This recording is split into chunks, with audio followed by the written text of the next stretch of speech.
നമ്മുടെ പഴയൊരു വീഡിയോൻ്റെ താഴെ ഒരു കമൻറ്റ് വരികയുണ്ടായി. പുതിയ നിയമപ്രകാരം രക്ഷയ്ക്ക് സ്നാനം ആവശ്യമാണോ എന്നുള്ളൊരു വീഡിയോ ചെയ്തിരുന്നു. അതിൻ്റെ താഴെയാണ് ഈ ഒരു കമൻറ്റ് വന്നത്.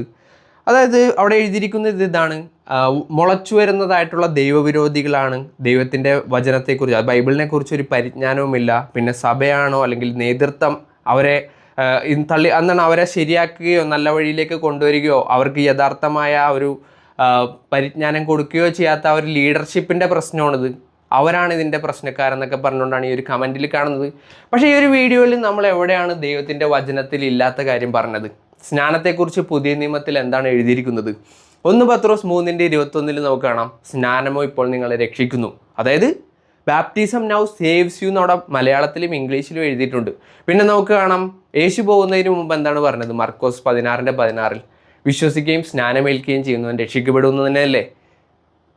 അപ്പോസ്തലപ്രവൃത്തി 2:38 കാണാം, അപ്പോസ്തലനായ പത്രോസ് ആദ്യം പറഞ്ഞത് എന്താണ്? പ്രസംഗിച്ചപ്പോൾ നിങ്ങൾ എന്താ ചെയ്യണമെന്നാണ് പറഞ്ഞത്? മാനസാന്തരപ്പെട്ട് ഓരോരുത്തൻ താൻ്റെ പാപങ്ങളുടെ മോചനത്തിനായി സ്നാനമേൽപ്പാൻ തന്നെയല്ലേ പറഞ്ഞത്?